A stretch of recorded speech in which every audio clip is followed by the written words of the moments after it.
Welcome into Sports Game. My name is Derek Clapper. I'm joined once again by John Felipe. John, how you doing today? I'm doing fantastic. Good to hear. Good to hear. Yeah, man, we're in the midst of the NFL offseason right now.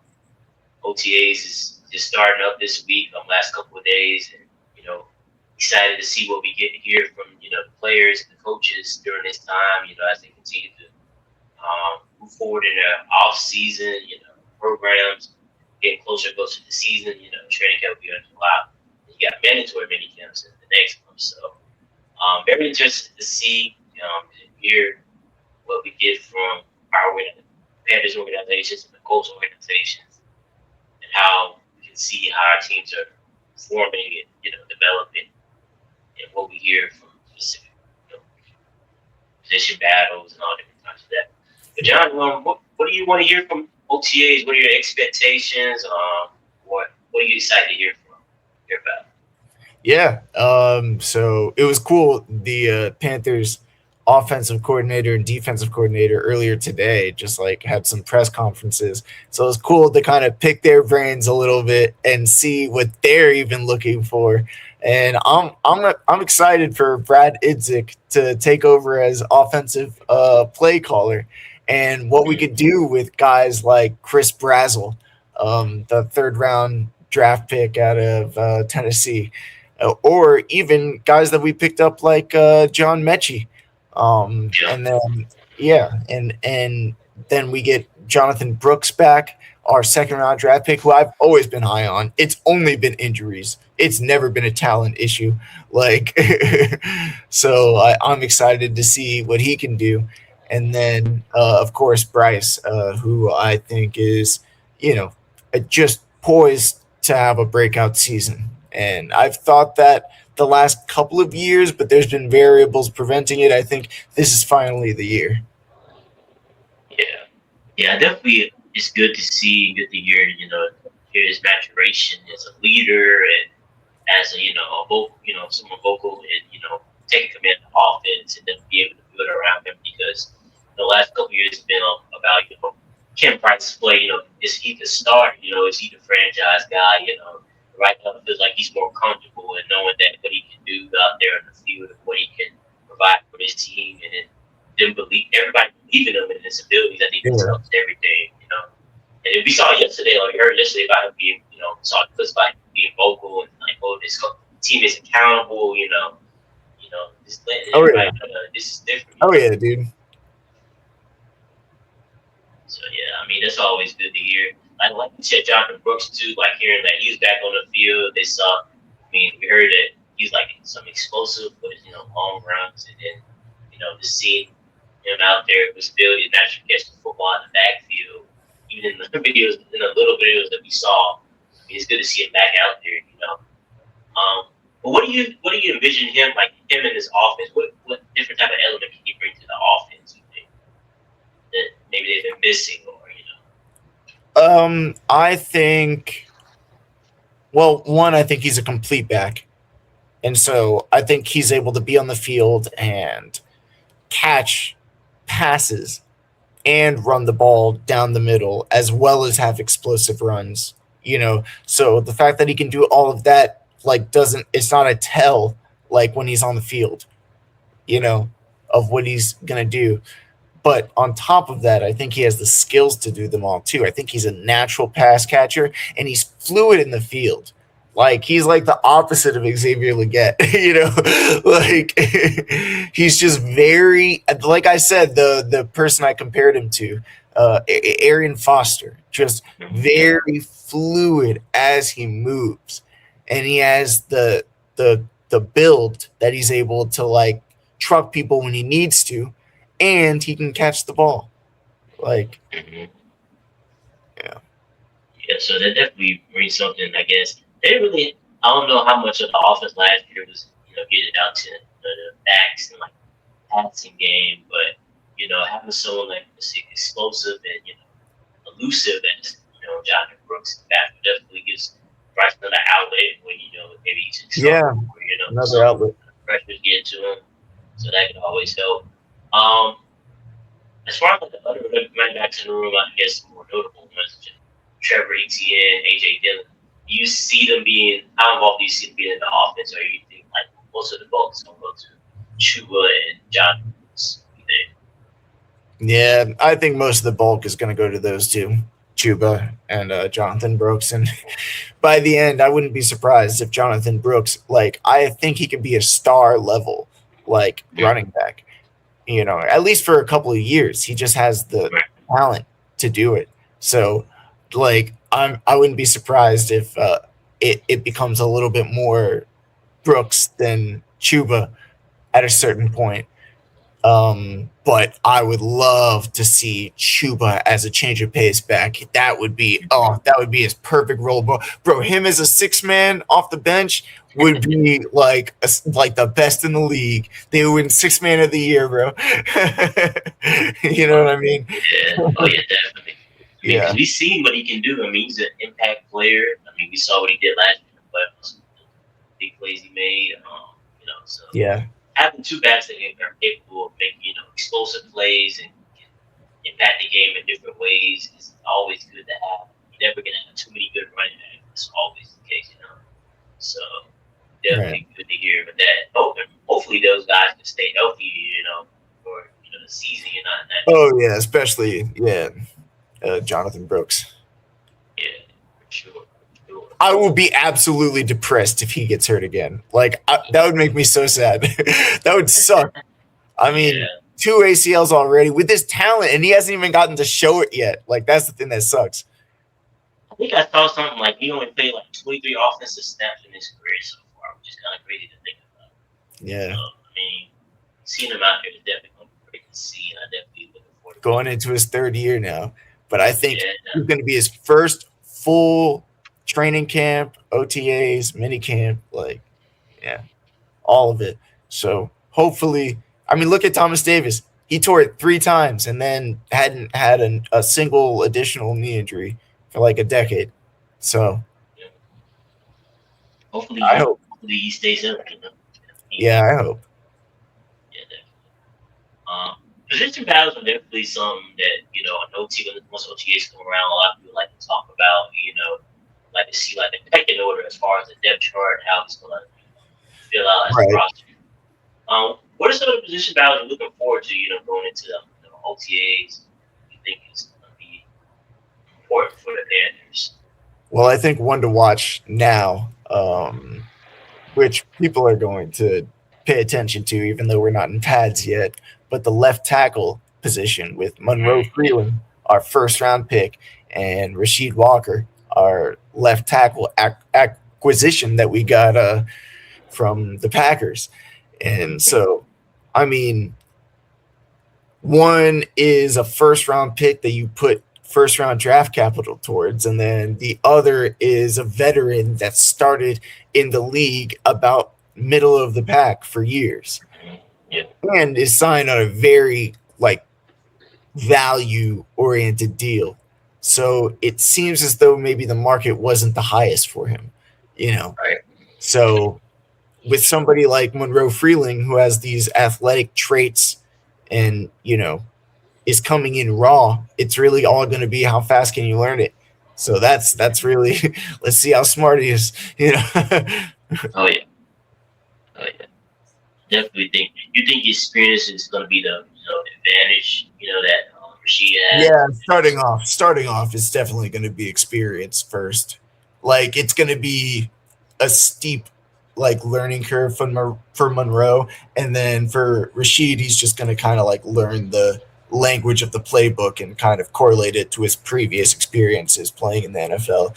So like it's going to be night and day difference. But if Monroe by like maybe week 6 or 7, like could pick up on it, that would be like we'll see. That'd be probably a perfect scenario. We fix it like middle of the season, they to come in, Yeah, and like take off from there. I mean, after learning under Rashid and the yep, system, that'd be great for exactly. him. I think. Rashid Walker, I mean, it's a great veteran to have. I think the Bears Great. did a good job. Did a great job, bringing someone in like that. Very important Yeah, our position. free agency was incredible. I think this year. I think it was. I mean, the guys that like pinpoint the talent and create the contracts deserve a raise because we got Jalen Phillips, obviously, like, incredible pass rusher if he stays healthy. Then Devin Lloyd on a value, like for what people considered like below market value. And then we were on top of that able to get a couple of average ish left tackles and bring all these guys in so that when we draft we can pick the best player available. Definitely, definitely. And Rasheed Walker, I mean, over the last couple of years, he's like started 33 games I saw, and then like he's only allowed 5 sacks. He only allowed 5 sacks last year. So that's solid for a starter. Like you said, middle of the pack type of guy. Reliable. He's more of like excels in pass protection more than anything. So I think Yeah, that's he's kind of the reverse Ike Ekwonu in a way. yeah, Like Ike Ekwonu is more of a run mauler kind of guy, and then Rasheed Walker is more of a little bit of a, even though he's a big guy, like more of a finesse stand your ground.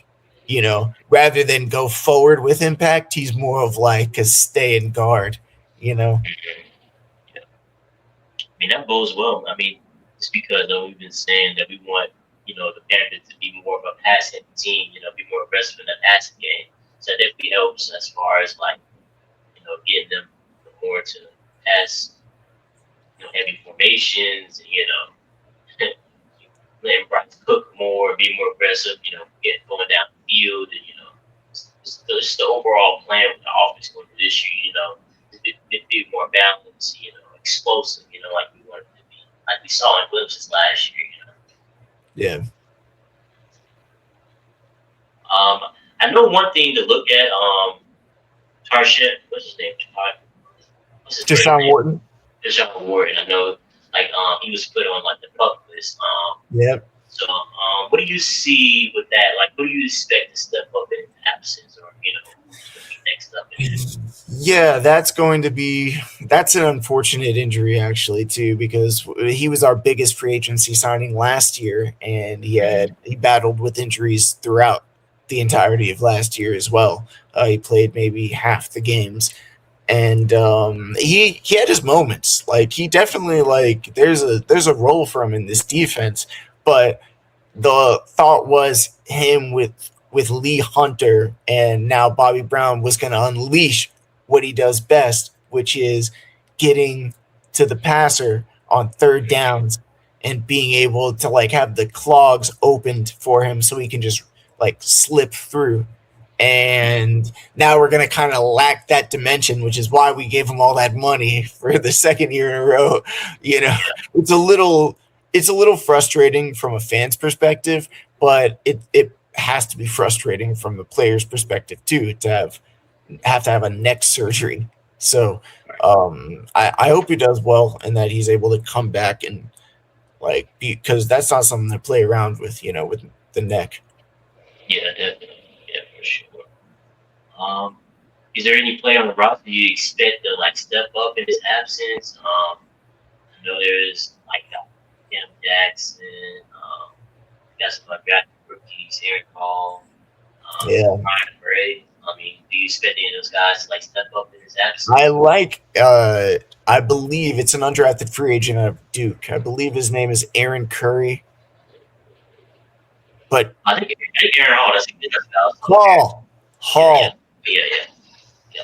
dude is like based off of his profile and what people have been saying, a stud, a raw stud that has quickness and burst and doesn't know how to play football. He's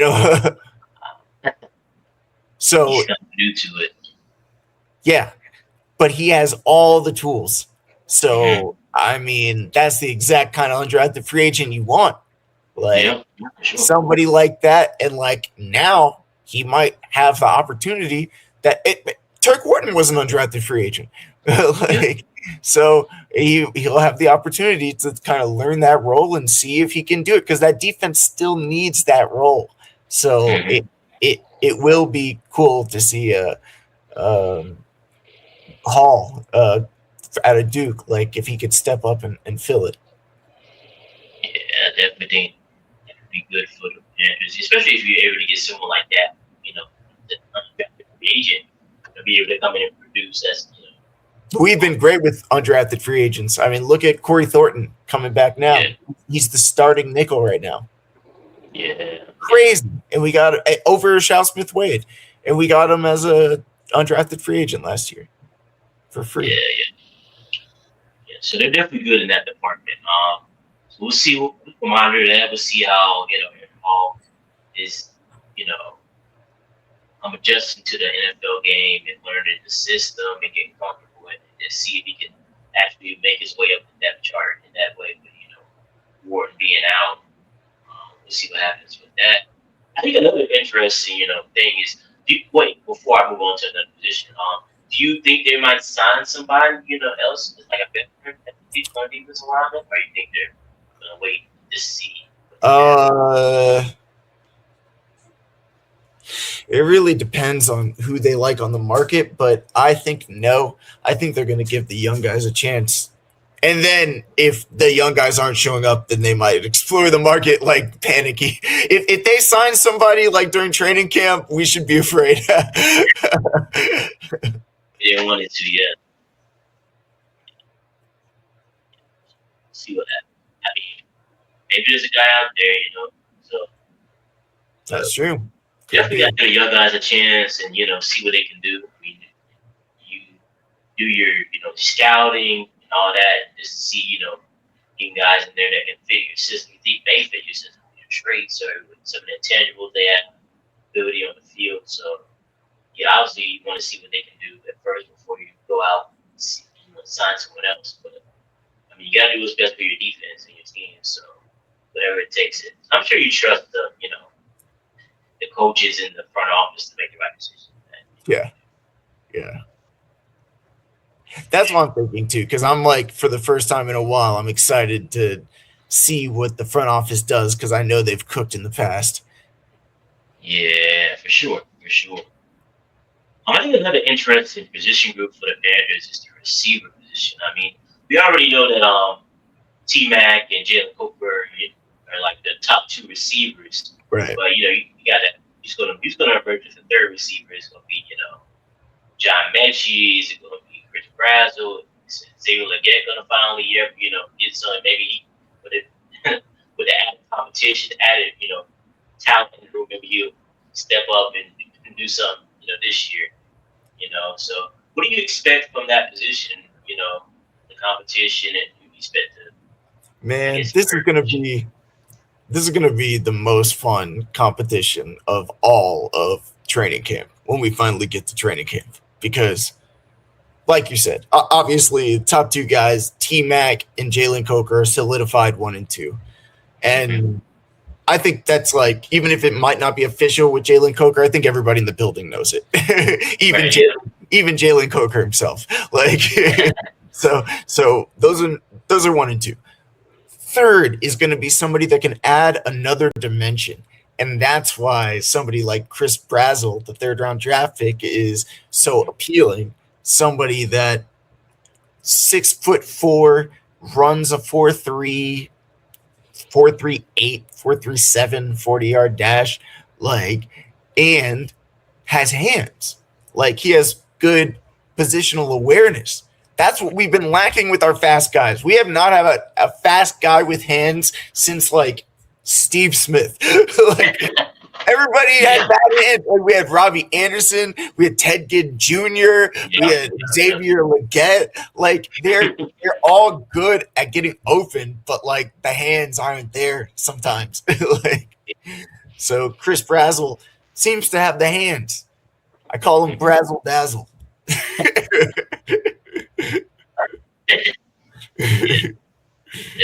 Yeah. So I'm liking his kind of penciling him in to be number 3 on the pecking order behind T-Mac and Jalen Coker. And then behind that, I'm thinking, who wants to be wide receiver 4? We've got guys like John Mechie that has a history with Bryce and honestly, had that health issue. So he's only getting better every year. Like he's only Yeah. getting healthier again. He was a second round draft pick. Like so we could be a diamond in the rough, you know? Knows how to play football clearly.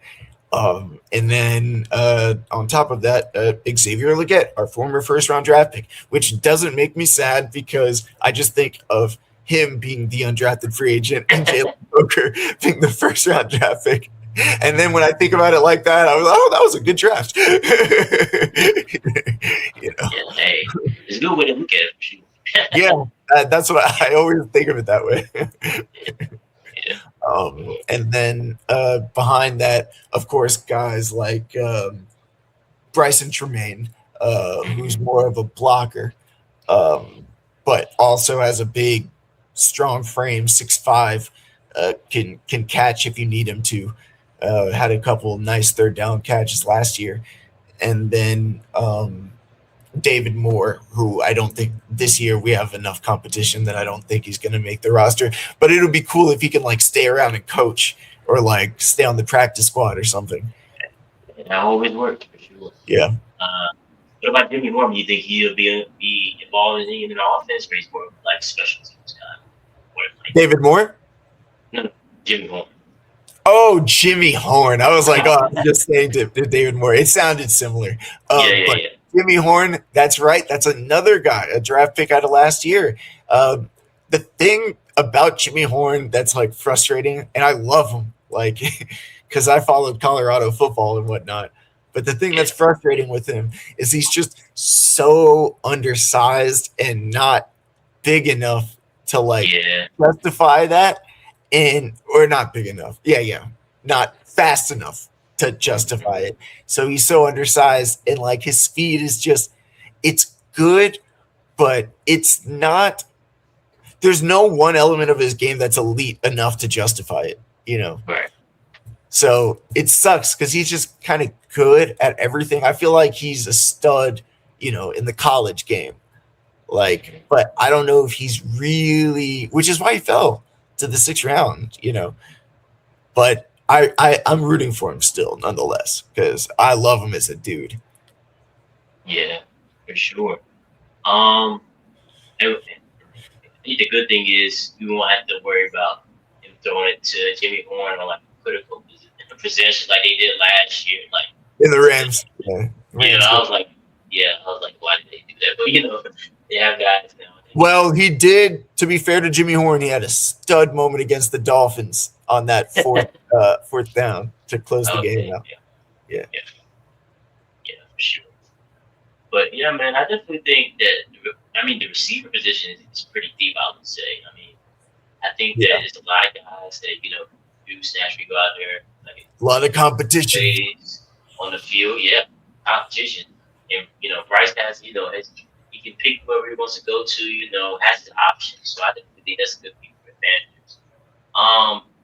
Have you heard about this guy? Undrafted free agent.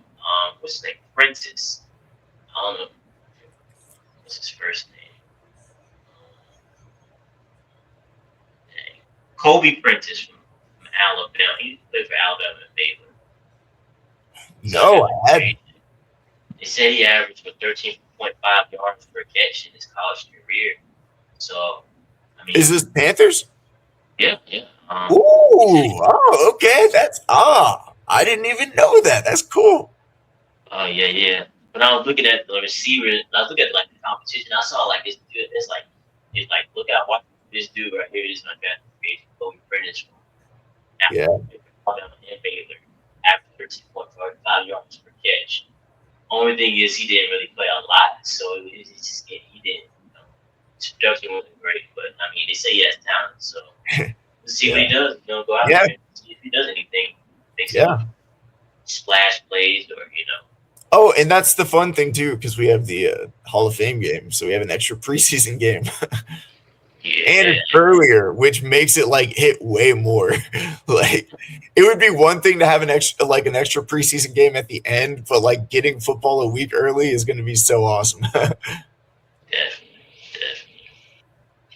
Yeah, man. I definitely think that is a good position with your receiver position. It's good to hear, good to see after years of not having to kind of like the receiver position not being like the strongest suit because you have guys out there who aren't, you know, really couldn't be like probably third or fourth receivers, massive one and two receivers like in the back when you got T Mac. Man, So I'm so excited for Bryce to have a competent offensive line, competent play calling, and competent playmakers all at yeah, the same time. yeah. Like, and then we're gonna be like, finally, this is the price we've been waiting for. I already know it's there. Oh yeah, definitely. Um, was there any other position battles that you had your eye on or that interest you? Coda made an appearance. I'd say we talked about the big ones, the defensive tackle with Tershawn Wharton. That's why, like, if Aaron Hall can be a stud, that would be great. Then the wide receiver depth. I'm thinking maybe we talked a little bit about Corey Thornton at nickel corner. Mm-hmm. That like whole conversation about who's going to be in the backfield, more so than specifically nickel corner, but like who's going to be in the backfield, like in general.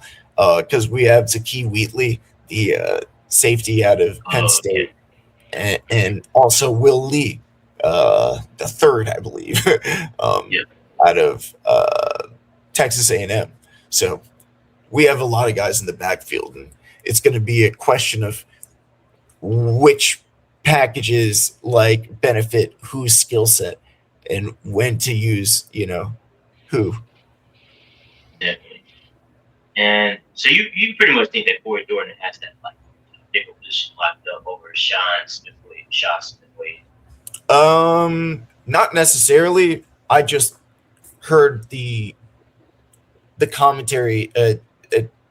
Coach Canales just a couple of weeks ago said that he had by the end of the season won the starting nickel job, Mm-hmm. and now like he's out with the first team in OTAs. So I'm like, okay, if I were a Yeah. betting man, Yeah. Yeah. but and he has more tools than Shao Smith Wade. I think Shao Smith Wade is more of the kind of like Jimmy Horn Jr. would be perfect in college, but in the NFL you just need certain physical tools, Yeah, for sure. which sucks because a lot of good people don't make it because they just physically weren't genetically, Yeah. but would be perfect in like another dude's body that doesn't like care or know, like, or isn't it, and is just big and strong. Yeah. What do you see like the Will Lee, the draft pick this year? What do you see him fit into the pecking order? Who'd you say? Will Lee, where do you see him? Oh, the cornerback. Okay. Yeah. Yeah. He's somebody I like a lot. He's somebody that is big and long and rangy and had a really good year in 2024. 2025 maybe wasn't his best work, but he is kind of a cover corner. At least he was in college. And when he was a cover corner, he was a dog. Like he'll get up on you and like keep you step by step, but he had the range to kind of make up for it. You know who he reminds me of? Is Josh Norman. But it took Okay. Josh Norman a few years to break out, Okay. and it wasn't guaranteed that he did break out. But that's the kind of archetype of player that he is. So Okay. I mean, I'm excited to see what he can do. I'm sure he's not going to start off like just Yeah. being on the field consistently, but I'm sure they'll find packages for him. And hey, if he balls out, then that's amazing. Like he has a high upside. So Yeah. yeah, the floor is there, but like he has a high upside. Okay. Cool. Like that for sure. Um, at the linebacker position, of course, you guys signed Devin Lloyd in the off season. It's definitely, but he locked out that position. Trevor Wallace, how much confidence you have in him and his ability to, produce out there at the linebacker position out there? Yeah. Well, with Trevin Wallace, I think it was never really his role in the first place to be that middle linebacker green dot, especially not right away. His tape in college was extremely raw. He was Mhm. just big and strong and instinctive. So we took him in the third round. And it was the injuries that happened to Shaq Thompson, and everybody just got decimated at that point where we have the rookie just like, okay, let's see what you can do. And he played about as well as you would imagine. But he had his moments. He had his moments, but he was just not ready for that. So it's going to be so fun to see Devin Lloyd take that role of the Mhm. main guy that's been there before, that's been for half a decade. He's been in the league after being a first round draft pick, to listen and sit behind him and work with him rather than being the guy that's like pointing at everybody where to be the green dot, like this is the defensive play. So I think this is going to be a huge year for Trevin Wallace. I think he's going to show his worth of his athleticism and when he doesn't have to think and can just go because we have somebody like Devin Lloyd. Yeah, definitely for sure. So I definitely think it's gonna be interesting to see how he produces with Devin Lloyd out there with him. He's able to do different things. You know, show off more of his abilities out there on the field. And I think they could probably move him around a little bit too, and like put him in different positions to Oh, succeed definitely. out there on the field. So looking liking what I'm hearing about how they could use him. So should be interesting to see for sure. Um, let's see what else. What else we got over here? Oh, tight end. Um, who do you think is the starter? Who do you think will be the most productive this year in the pecking order? What do you think about that? Yeah, tight end's going to be interesting. It's funny because a lot of Panthers fans thought we were either going to sign a tight end in free agency or we are going to draft someone like Kenyon Sadiq. And who's to Yeah, say? Who's to say? What if he was there? I would be curious to see if we would have drafted him. if you would have, yeah, that'd be interesting for sure. But as of right now, we have Jatavion Sanders, Tommy Tremble, and Mitchell Evans.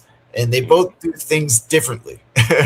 All of them do things differently. It would be the perfect tight end if they were all like together. Yeah. They all do different things. So Hmm. you have somebody like Jatavion Sanders, who's in Eli Stowers type, the tight end that just got drafted, Hmm. more of a receiver, not really a blocker, kind of an F move tight end, somebody that you kind of just get into space and hope you get matched up with a linebacker. And then you have Tommy Tremble, who's kind of more like a fullback than a tight Hmm. end. He's kind of like a hybrid kind of player. Um, I forget the name. I think it's not H back, but yeah. So there's a specific word for what he does, and Yeah. he kind of like how Kyle Use from check is used Use Check. for the 49. Yeah, for Check the for the 49ers. Yeah. 49ers. Hmm. Exactly. Use check. Yeah, I was thinking Jay. I was like, oh, what is it? But it's that U sound. Yeah. Yeah. Kind of like how Yeah. Kyle use check is used. Just having that versatility to block in the backfield, block out front, and then be just a bowling ball as you run with the ball in your hand. Hmm. So Yeah.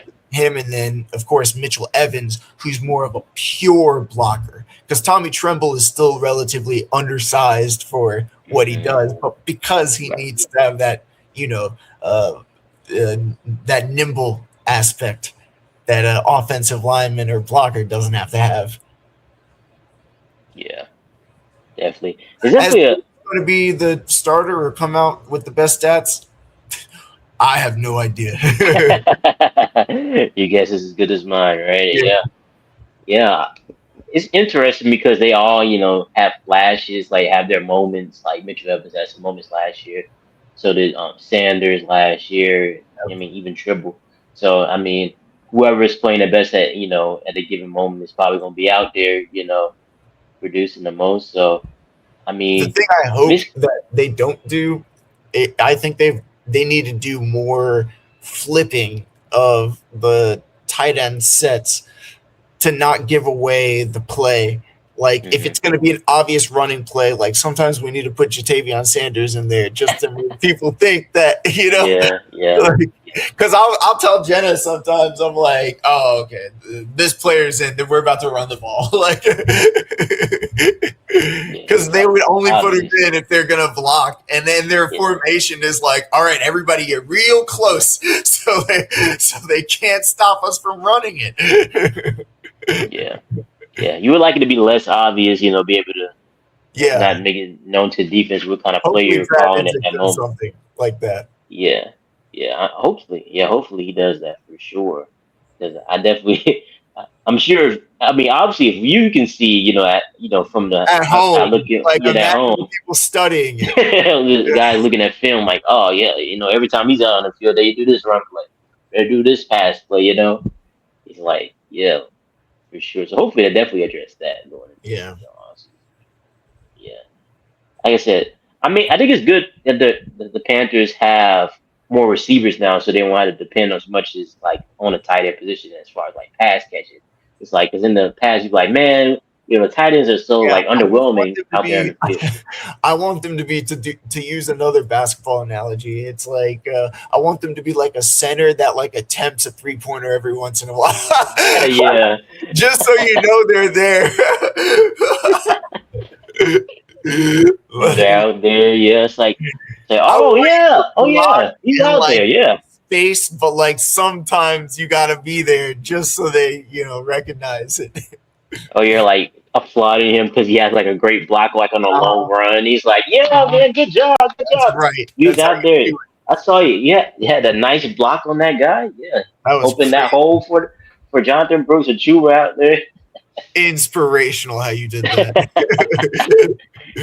Yeah, and you need that. I mean, you need that. Everybody plays a role, so I mean, they go out there and excel. Football. It's the ultimate team sport. Like the fact that everybody puts anything on one position in football is so dumb. But then again, sometimes people can be dumb. Hey, you said it. For sure. But yeah, that's definitely should be interesting. So the Panthers they signed was it Haynes King off the undrafted, as an undrafted free agent, and they added Will Greer. Do you think that they will, it'll be a competition between those two as a third quarterback, or what do you think they do with those two guys? Yeah, I think essentially it's that. I think these are guys just throwing darts at the board, and that's why I love Dan Morgan, because he has been just showing a willingness to throw darts. Like, take chances. Get like a international guy that doesn't really know much about football and see what he can do. Like, yeah. I mean, we've done that like 3 years in a row. Like, I just feel like they know how to target like undrafted free agents, guys like that.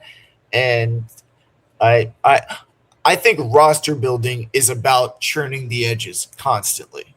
And so maybe Haynes King can be a Taysom Hill. Maybe he's not, and he's just not an NFL quarterback. But like, let's just throw the dart at like these anomalies, Yeah, why not? See what he can do. See if he, makes a spark play. Yeah. Surprises people, turns some heads at OTAs. Hey, I was gonna say he's gonna have that Hall of Fame game. Maybe he does something with it. Hey, that's always important. For sure. Hey, clip this if he actually does. Hey, we'll see what happens. I mean, like you said, he can definitely be used like in some situations like that as a Taysom Hill type of guy. When quarterback sneaks those 4th and inches, 3rd and inches, you might bring him in or like on the short yardage plays. So, I mean, maybe he could be useful in that way, Yeah. I know last year they tried it with Tommy Tremble some last year. I remember that. Yeah, and Mitch Evans too. Yeah, so I mean, maybe he could be used in that way. We'll see what happens. Bringing Will Greer back is interesting for sure. 3rd round pick out of West Virginia, I remember. Yeah, crazy. I don't know what he's gonna do, but we'll see what happens. We'll see what they say about him coming out of training camp, OTAs, minicamp. We'll see what they say about him.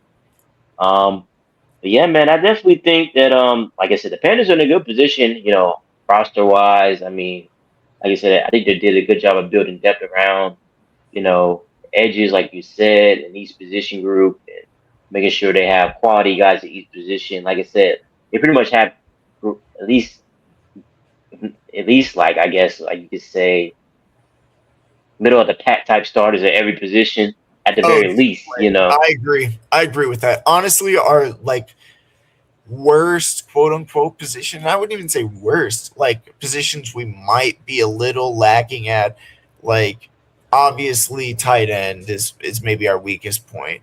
Yeah. And then running back has more questions. If Jonathan Brooks can stay healthy, we're good. Like if Hmm. not, like it might be a little, hit or miss. Right. And then safety with Nick Scott. A lot of people don't like Nick Scott. I like I like him because he's a glue guy. Uh He's one of huh. those guys that would probably be better in college than at the Ah. NFL, but like he would be elite in college. Like if Okay. if he had like the physical tools and traits, like because he has all the leadership attributes and all that stuff, the intangibles. Yeah. Uh, yeah. I mean, as long as he's out there doing his job, as long as he's not like making like mistakes, like huge mistakes that hurt the defense. I mean, he goes out there and just be able to be like a complimentary guy to Hey, be a guy. Be a JC and jack. Mike Jackson. Yeah, man. Go out there, Just be just a do your guy. job, man. Be in the right position, stay in there, be in the right assignment. As long as you're in the area. I mean, maybe if you don't make the impact play, but you're there. Maybe you can deflect the pass. I Especially mean, with a play designer like Ajiro Evero, a defensive hmm play designer and play caller like that, like is going to set you up for success if you follow like the structure. Just be responsible for your job, and you'll be good. You know. for sure, for sure. Would you like the Panthers to add anybody in like as a like off the in free agent, another free agent or anybody? Or you think they're pretty much good with what they have? With safety, I would have thought. Are you referring to any position or just safety? It could be any position, you know. Position. Any position. Well, as far as safety goes, I'm kind of happy where we are. Although, if we would have taken someone, in the draft, which we did, Wheatley in the fifth round, Hmm. I wouldn't have been mad, if it was like an earlier round. But Wheatley might be a stud the more I learn about him. So I'm excited. I honestly just want to see how he can do rather than sign somebody else. Um, as far as tight end, David Njoku was probably the last person on the market that I wanted, and then he Oh got yeah, signed, I believe. Who did David Njoku get signed by? The Chargers? Chargers. Yeah, Yeah, yeah. I was asking yeah. because Jenna had him for fantasy last year. I was thinking, Oh yeah. Yeah, yeah. I saw that when I was looking. I saw it like in our draft when we was doing like well not in our draft but when I was looking at like players. right? He's on one of my teams. That's why I think he might be on my team that we're drafting right now. But I saw Oh yeah. I was like oh and Joku he's on the Chargers now. I was like I didn't even You saw the see what little kind of like the letters next to his name. yeah. I was like oh he's on the Chargers now. Okay, cool. 'Cause Oh well. I don't remember people making a big deal out of his It was like his it team. was far after like all the like it was recently. Yeah. 'Cause I was like, I don't even remember nobody even announcing it. I don't remember seeing like notification about that. So Yeah. yeah, but yeah, definitely think it's gonna be interesting.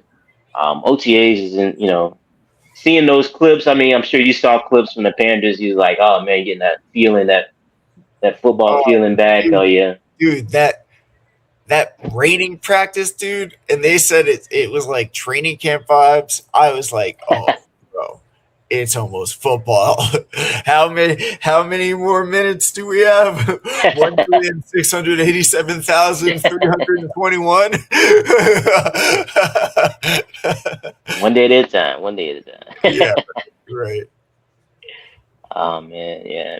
Like I said, the Panthers are in a good position. We're looking forward to what we hear from them, from the coaches and players out of OTAs and going forward. Like I said, the position groups, battles, those will be interesting to monitor and watch.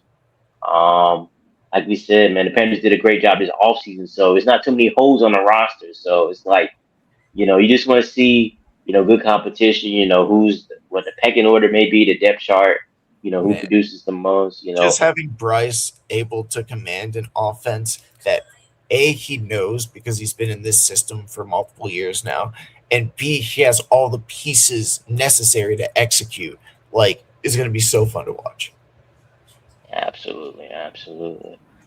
Um, the Indianapolis Colts also started their OTAs this week. I think I think what we most want to hear about obviously is Daniel Jones. His progress. Seeing him out there. I mean, he said he was out there today. Doing like short drop backs and throws. Not they're just easing him in. Not do, as far as like him continuing the rehab and get get back to 100% before the season, or as close to 100% as he can before the season starts up, because they want him to be the starter week 1. But we'll see. He hasn't had any setbacks, so that's always good with the rehab process. But I think for us, it's just the defense, man. You really honed in, look at the defense. Like, okay, we got C.J. Allen as the we drafted him, in the second round of, he's gonna be our middle linebacker, green dot dude guy in the middle of the defense. Who's gonna be the other linebacker that steps up and be out there alongside him. I mean, they signed Akeem Davis Gaither. He's a veteran. He played in Arizona. He played for the Cardinals last year. I mean, he was solid. But he's not one of those guys you hear a lot about. He's just Yeah. a solid starter. You know what I'm saying? So he'll be in competition with guys like Bryce Butcher from Oregon. I mean, Bryce Butcher, he's like a tackling machine. Like, I think he was one of the top guys like in tackles last year, as far as like in college. So he's a multi-sport athlete. He was drafted in the baseball draft, decided to come play football, so that's always interesting. With that, so he has some athleticism as far as like maybe it said he's a work in progress as far as his pass coverage, but he has the ability. He in spurts and like in different games, he showed his ability where he can go out there and play in pass coverage at a decent level. So we'll see how it goes with that. That'll be a good competition at the will linebacker position. Seeing who starts. Probably lean to the veteran right now. But if Bryce Butcher goes out there, turns heads, learns the system, makes impact plays, we'll And, see what and happens with that. you guys got C.J. Allen too, right? Oh yeah, CJ. Like I said, CJ Allen. He's gonna be the starting middle linebacker, the green dot guy in the middle. And that's I cool. said he's gonna be the stud. We already expect that. I mean, he already getting high praise from the coaching staff. They already said that he's our guy. He's gonna be our green guy. So that's always good to hear early on. Yeah.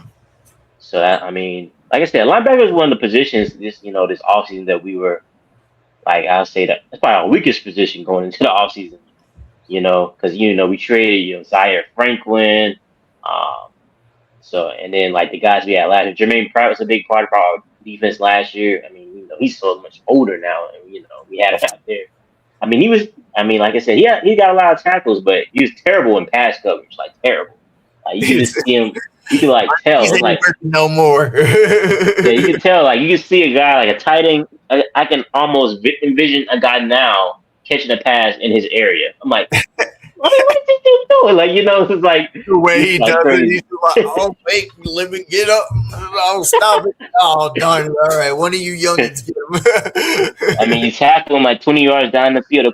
Cool, you got tackled, but you let him get a 20-yard, pass.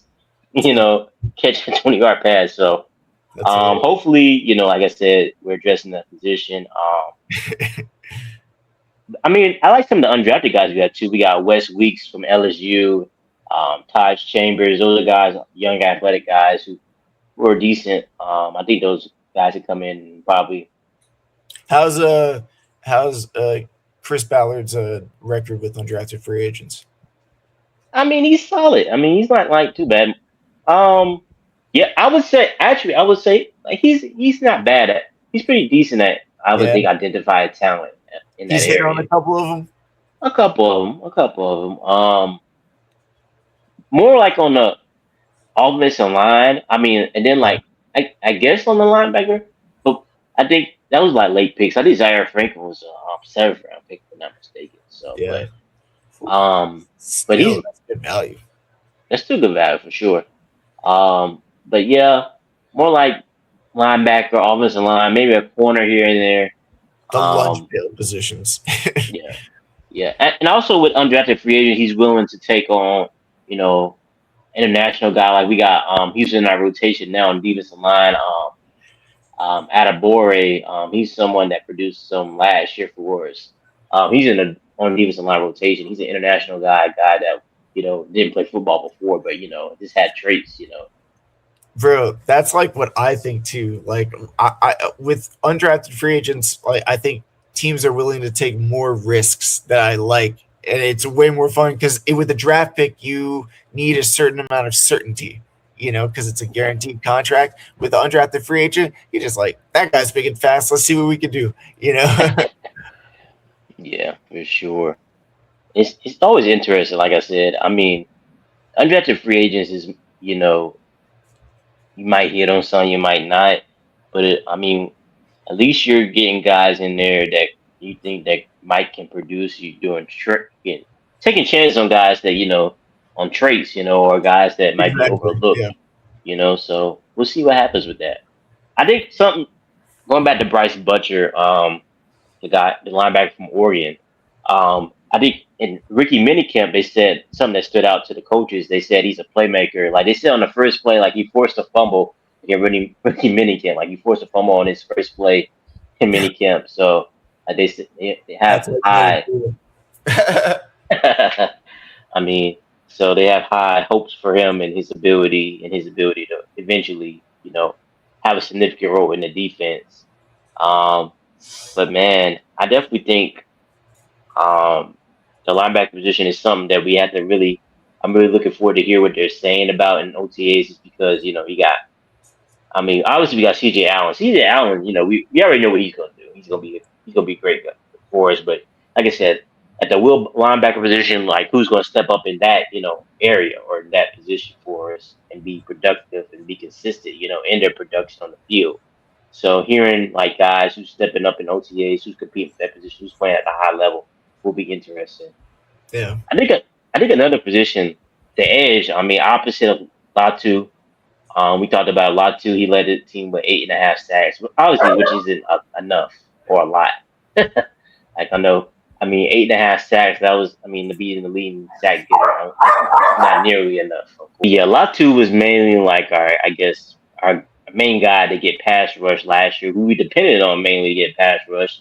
Um, Grover Stewart and DeForest Buckner did it some, but we definitely needed more production out of the edges last year, and Latu, I guess, didn't live up to expectations in the other edge. I mean, it was just a rotation between like Tyquan Lewis and Quiddy Pay. Those guys, I mean, they had their moments, I guess, but it wasn't consistent. So I Right. think this year, I mean, we added Arden Key, a veteran, um, and then we got JT Tullamolau. Hopefully, I'm hoping JT Tullamolau can win that other edge, like starting the edge position opposite of Latu, just because I like his talent, I like his traits. Even last year, he had like the second best pressure rate on the team, which is interesting, I think. But he just didn't like. He dealt with a lot of different injuries last year, so he wasn't able to really be his full self, and he kind of struggled, I guess, as far as like adjusting to the NFL game. So, how quick and fast and strong these guys are on a level. So they say like this year he's taking a different approach to the offseason, getting stronger, you know, getting learning the defense, being more familiar with the defense, and being putting himself in a better position to be out there on the field, and play and produce at a high level. So we heard good things from him. So hopefully he's the guy that steps up in that position. But like I said, Arden Key is the veteran, on that side. He probably, Yeah. I remember between him those two. like back in the day. Oh man, who was he on? Man, was he on the Titans then, or do you know? I don't know. I was doing like fantasy drafts. I remember Ah, always picking him when I didn't like pick a defensive end, and he was like 70 something, and I was like, all right, I'll take Arden Key. yeah. He was always like there whenever I wanted him, so I've became acquainted. Yeah. Okay. Cool. Cool. Cool. I think I think some other guys to look at, as far as guys that could step up at the edge position, Caden Curry and George Gums, those guys. I think Caden Curry is more of a guy that people. I think that the coaches are gravitating more just because they say that they think he has more of the traits that could be a guy that could be productive in this Lou Anarumo system. Um, so he's a guy that makes plays in the backfield, and could obviously give us some pass rush, additional pass rush in that area. So we'll be monitoring that, see how he continues to learn the offense and get comfortable, with the NFL defense, and see if he can make some noise and maybe go up the pecking order as far as defense at the edges. George Gums too. We'll see what happens with him. Haven't heard as much like positive stuff about him, but he's a work in progress. So we'll see what happens with that. Um, yeah, man, we definitely need somebody to step up at that other opposite edge position of Latu, just because I mean we haven't had as much pass rush as we need the last couple of years to put pressure on the quarterback, make the quarterback uncomfortable, make plays in the backfield, and I mean we've been able to I guess be solid in that area still, as far as being able to be an adequate defense, a solid defense, but we all know what you need. You need to have pass rush. I mean that's one of the biggest parts of having a great defense, So hopefully we address that and we can continue to, fill that position. We'll see what happens with that. I think another interesting competition for the Colts could be the backup running back. We already know about Jonathan Taylor, All Pro Right. Bowler. I mean, great running back, one of the top running backs in the league. You know what he can do. Last year, he was in the MVP conversation at the beginning of the year when we was going on that. Had that hot streak, that 8-2 start. Um, but we got DJ Giddens versus Seth McGowan, who we drafted this year from Kentucky. Um, What round? Last year we drafted him. What round did we draft him in? I think he was the sixth round, either Oh, sixth or so seventh. later. Okay. Yeah. So, but he's an interesting prospect. I think he has some burst, some quickness to his game.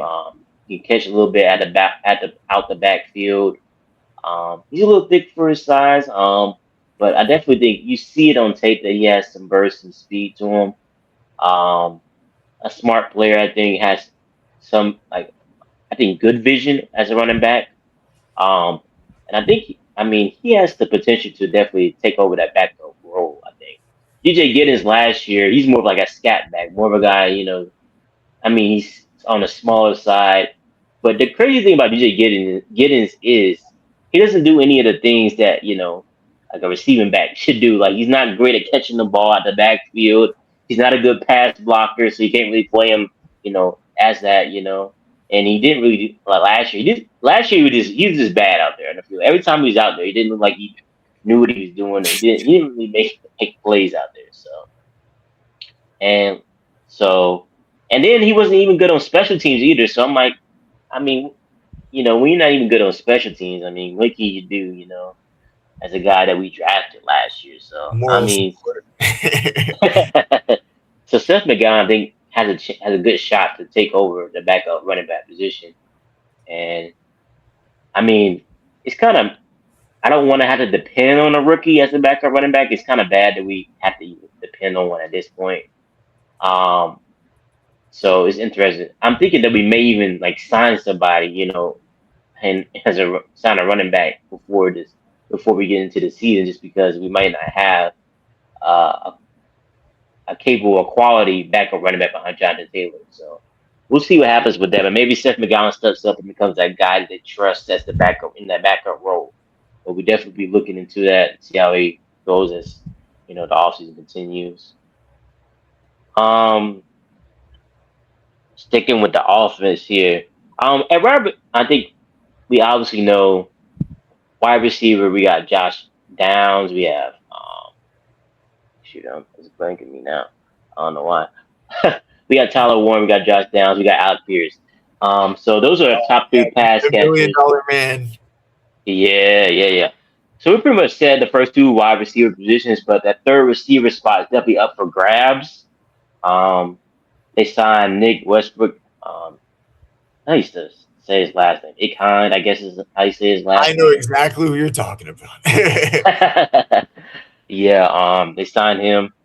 Um, I don't. I mean, he hasn't been productive the last couple of years. So I mean,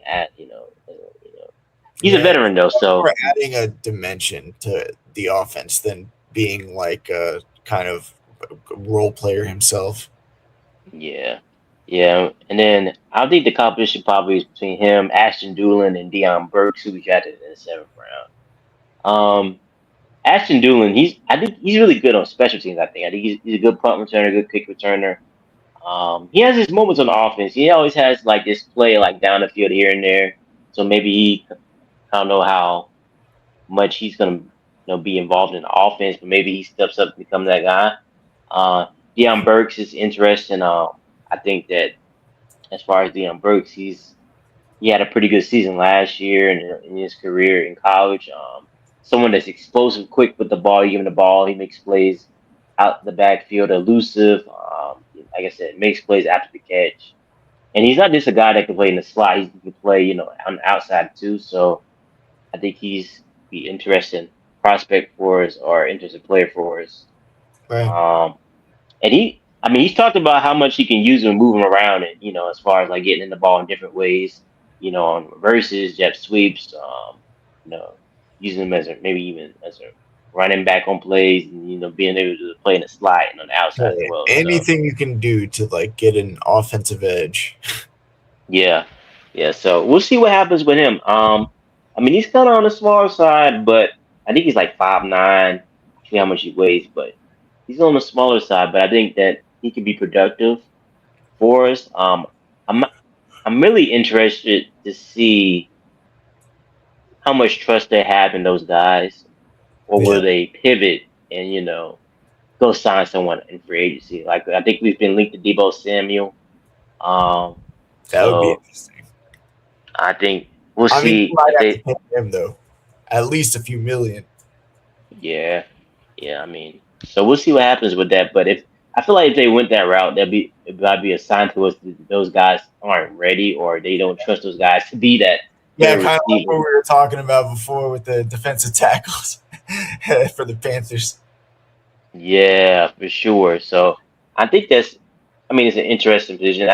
But of course, Josh Downs and Alec Pierce and Tyler Warren going to be the focal points of the offense, anyways, as far as passing. But you always want to have those other guys that do like do the little work, the dirty work, as far as the getting open, in the middle of the field, or making it. So we want a possession receiver, someone in addition to what you guys have, someone that can help move the chains, or make a splash play here and there. So we'll see here. We'll see what happens with that for sure. Um, I know Michael losing Michael Pittman is interesting, like because we had three receivers last year that we could really trust. As far Yeah, as like Michael Pittman, as Alec Pearson, Josh Down. He had three, and plus Tyler Warren. So our offense was just clicking. We covered all our bases with the offense as far as those aspects, and we have reliable I'm interested receivers. to see what Alec Pierce can do as the number one, like the true number one. Oh yeah, definitely. Just seeing like like seeing him mature as a route runner over the years has definitely been good because he's not only now like before he's just like a deep threat, but now he can Exactly. short Bro, routes, intermediate I routes. have him on the league we're drafting in now too. I have Oh him, wow. Mark Chase, Jalen Coker, Lad McConkey, Brian Thomas Jr. All these people I bought low, other than Jamar Chase. I mean he's paid now, so yes. I mean I expect him to have a big year. I expect him to have a big year.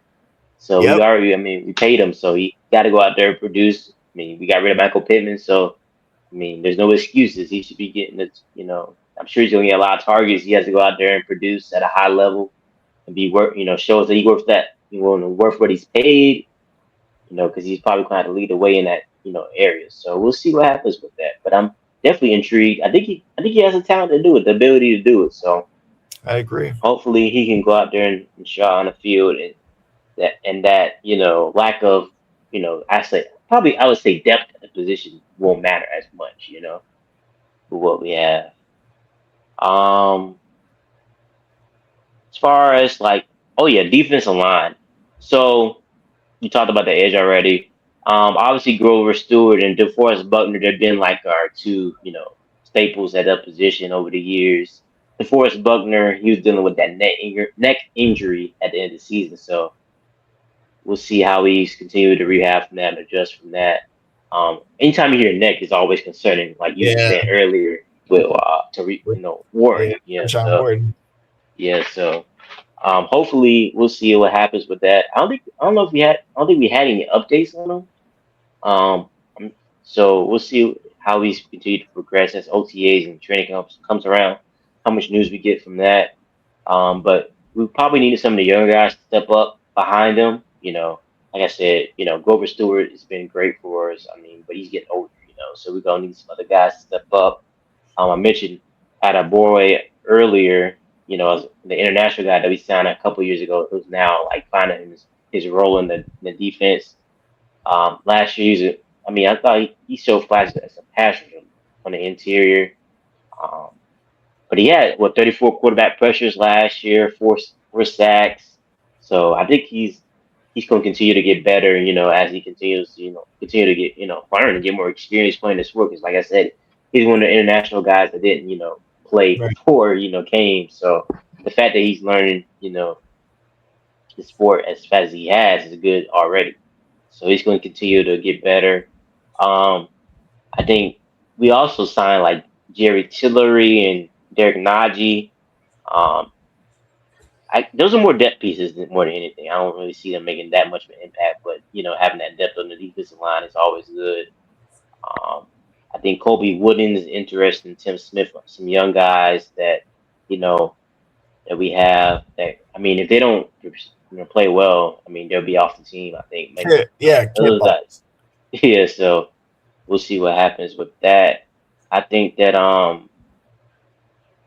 like I said, I think when it comes to the defensive line, I'm more worried about the edges and like the interior, just because we have got like Buckner and Grover, and between like the depth pieces we add, I think we can have a pretty good rotation with those guys producing at the Yeah, at the level we need them to. It's more about the edge, more concerned about the edge and what they do. Like if Latu takes that leap, I mean that takes our defense to a whole nother level. Like does he we'll have it in be, him though? I mean, we'll see, yeah, because he's we'll not see. like he's not somebody that had like a unlimited ceiling. It was more so his like polish, kind of. Yeah, like he was supposed to come in already, ready, Yeah, NFL pro ready, just come in straight in and produce already. Didn't really need like too much, coaching or like, just needed to go out there and he can go out there and produce. yeah, Um, exactly. so I mean, he hasn't done that as effectively as we need him to. So hopefully he can. This is his breakout year, or we'll be in trouble. Probably there's no other way to put it at that point. Yeah, I feel that way about Xavier Leggett. Although we have like the Panthers might not be in trouble because we have so many options, but he'll Yeah. definitely be in trouble. Oh yeah, he'll be in there for sure. But yeah, defensive line is always interesting, and we'll continue to monitor that for sure. Who steps up, who's standing out in OTAs at that position, where the young guys step up, and are we seeing them getting better? Taking their game to another level. We'll see what happens with that. Um, the cornerback position, I mean, I think our deepest room has to be the defensive backs. I mean, got Sauce Gardner, we got Davis Ward, Justin Wiley's going to step in for Kenny Moore, who got released over the last, a few weeks ago. We got Jalen Jones and Cam Taylor Britt as a veteran, who's kind of Makai Blackman. We had a lot of young guys who played last year because we had so many injuries at the cornerback position last year. Like, so I think those guys can help as far as being depth pieces and guys that come in and produce. And, Lou and Arumo, he likes to mix it up, have all these, disguises in the backfield, defensive backfield. So he likes to play like, switch it up, just disguises in different defenses, formations you like to have out there. So cornerback is definitely important. Um, I think that Justin Wally, who was injured last year, I mean, he's expected to, replace Kenny Moore in the slot. Um, I think he's someone who has like great ball skills, and that he's like pretty good in coverage. And I think Like he didn't play last year because he was injured, but he had like only allowed like a 50% completion rate in college when he was targeted. So it's not too bad, I would say. Yeah. Um, we'll see what happens. Like I said, this is probably our deepest position. Like we have so many guys that are, I would say, quality guys you could put out there in the field and produce. Um, definitely need Sauce to go to like that play at that Pro Bowl level. I think Two all first pro round level picks. just because we gave we gave all those picks for him. So hopefully he's going out there and he can get to that level. We've seen him be that before, but can he replicate that type of play again? You know, he's dealt with injuries the last couple of years, so can he stay healthy and can he be out there be that guy like you said he is and believe he is Right. believes he is? Yeah. Yeah. So I think that you know he has a chance to go out there and show it. I mean, he's gonna be able to go out there and back his talk. He's talking a good game, but can he go out there and back it up? Um, I mean, I think we're pretty much set at safety as well. I mean, drafting AJ Halsey was a good pick for us. He's Yeah. And gonna come right in and yeah, start for us alongside Cam Bynum as one our two safeties. So I think we're pretty much set with them. And then we got some young guys in Hunter and Waller and um, Wanye Thomas. Those guys both are great guys, I would say, as depth pieces for sure. So I mean, like I said, the main concern is really with the roster really is the defensive line, at the edge position, and then yeah. like the linebacker, other than like CJ Allen, like who's gonna step up as our will linebacker? Like those are pretty much two concerns we have. Yeah. Offensive line, we're deep at. I mean, we drafted Jalen Farmer to go with what we already have. I mean, we're pretty much like two or three deep at every position on the offensive line, so we're pretty much set at that position. Um, tight end was set with Tyler Warren. Um, I mean, we have other guys in that who provide depth. Um, so I think we're pretty much set with that. But like I said, the defense is the main concern. Like it's always been the concern, as far as like they were their weak link last year. The offense, like I said, was great last year.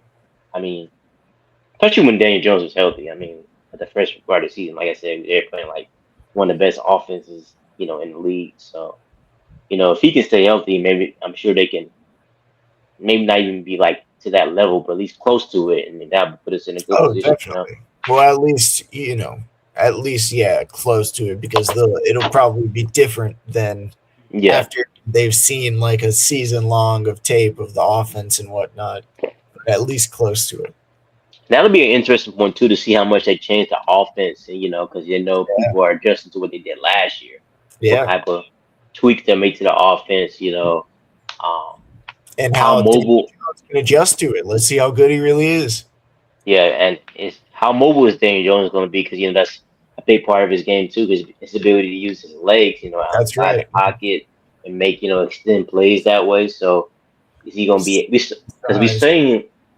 we seen instances where people weren't mobile. Like we seen, you know, Kirk Cousins and Aaron Rodgers. Those guys were straight statues when after their injury. Looked kind of like they couldn't move. It looked like, especially Kirk Cousins. Like that dude couldn't move at all. Like it looked like it just looked bad with him.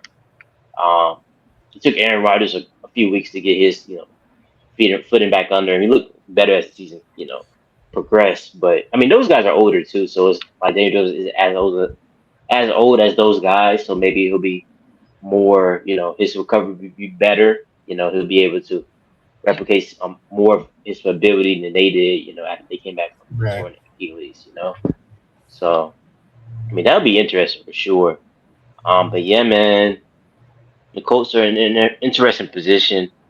Um, if we can get some of these guys to step up, like at the edge position, at the linebacker position, and Daniel Jones is healthy, I think we can put ourselves in a position to compete for a playoff spot this year for sure.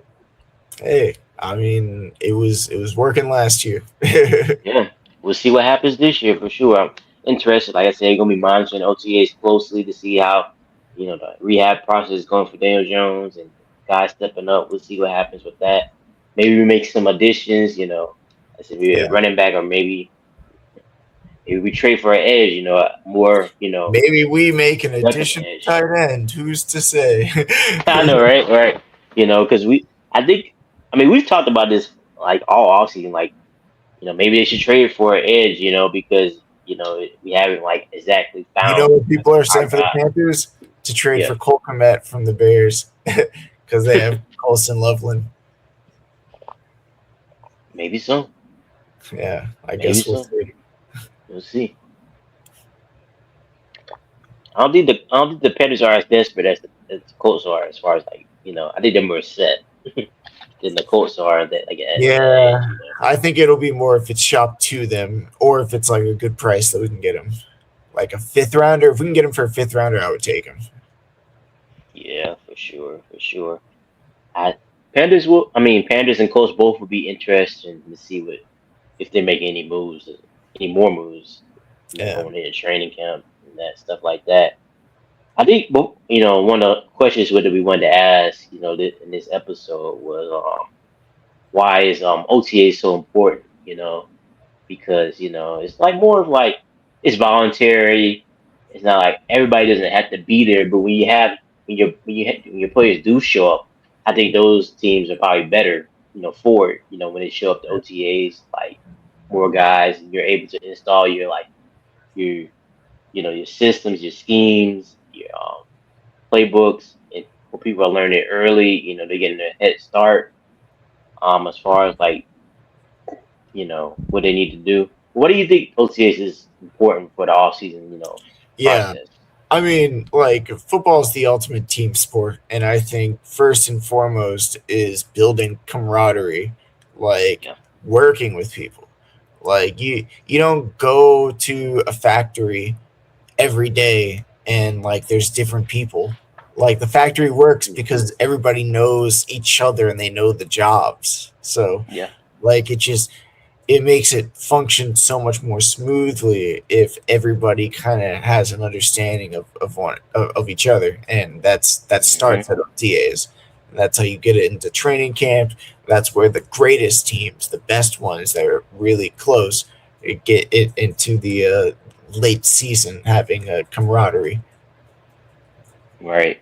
I think it's probably the best way to like teach like your concepts and your schemes and your playbook to your players because it's not too much on as far as like you're not wearing any pads, so it's not like you're trying to like knock people over or make like show off like what you can do too much on the field. It's more like can you understand like the process or the what we're implementing, what the playbook is saying. Like can you go out there and make this type of play at that time, So it's Right. more like people learning like what they need to do. And it's good when you're able to do that. So you won't have to do as much teaching in training camp. You more can just like get you guys in shape, you know, make them feel your pads, prepare yourself for the season the right way instead of having to do so much teaching as far as like, oh, these guys missed OTA, so we have to like spend so much time teaching these guys the playbook and implementing our system, and, where they need to be on the field or where they need to be on this play or this play, this formation, this scheme, I feel like when you have more players show up for OTAs, you're able to, you know, implement that then and there, and you're ahead of the game once training camp comes around. You know, Yeah. definitely. Um, like you said, man, and then players are able to rehabilitate and get ready as far as the season. Rookies are getting adjusted to the system as well. So, like you said, that camaraderie with the players, rookies getting able to be able to that camaraderie with the veterans at that point. So, I think it's definitely a good time to build chemistry, like you said. Yeah. Lay the groundwork for what they need to do. If you could change anything about the NFL offseason, what would you change? What do you think? Um,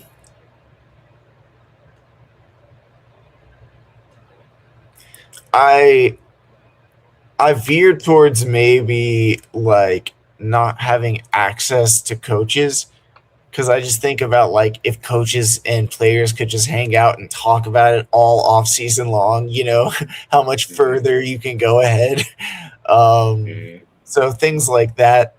I understand how there can like be like gray areas for certain rules, and there's like a reason that some rules exist. But I also it would be fun to see what new offenses could be achieved if you have like a month to just like shoot the stuff with the coach, talk Yeah, about different play concepts and whatnot. yeah, Um, definitely. and then I I do wish there was a second. Like I like the structure of it now, but I wish there was a second bye week in the season, structured in the Mm, season, and then I feel like we can go harder every step of the way. You know, okay. Yeah. like go more like full it because you get a full extra week of rest. And that I feel like right now the way it is, it's just a lot on the body, so we have to put a lot of rules in place and try to Yeah.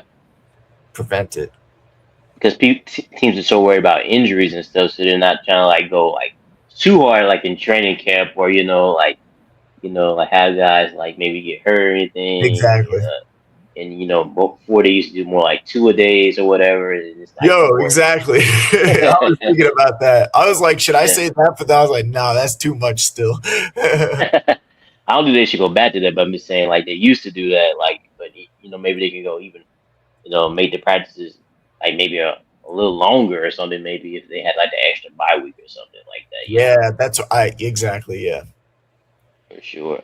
I heard like I did just hear somebody suggest like that maybe the draft should be like pushed back some or something, so there's more like time to like I guess like evaluate prospects and like as far No, as the draft is at the perfect time. I feel like if anything, it should be earlier.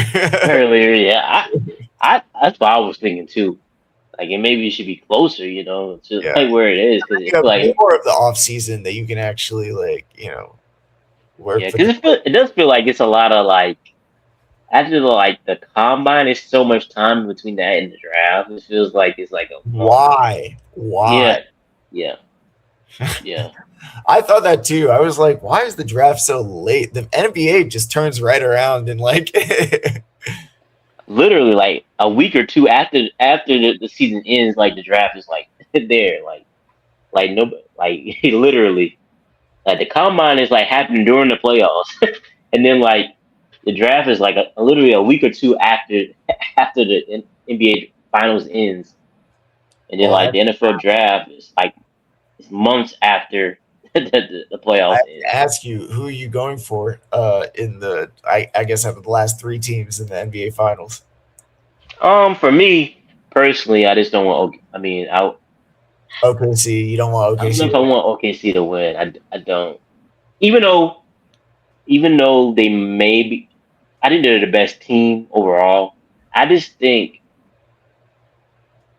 their The way play they play style their it's a little, dirty, they flop. it's not, It's not ethical. It's not right. yeah, It's not kosher. it's not A what I would like. I mean, a lot of flopping, a lot of. lot of free I feel throwing. like they're allowed to be more physical with teams than other teams are be physical with them You saw that more picture of times than the ref looking on to them, and like one of their throws are looking back and just like, ah. not. You're Yeah, like, bro, yeah. it's too on the nose. Now I'm going for the Knicks, man. I mean, the Knicks would be a great story. The Knicks would be a great Right? story for them to win. They played so well. Like I said, they won like 11 straight games. In the playoffs, they dominated the last Bro, like I if said, the last few Knicks games. win, Zeron has the mandate of heaven.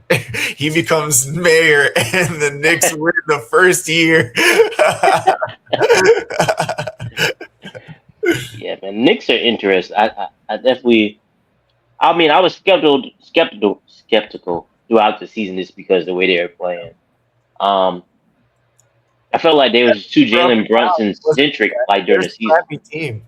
They're not like a team that bulldozed their way in. Yeah, like I said, I thought they were too Jalen Brunson centric during the season. I didn't think that was working in the playoffs, but they showed that they're more.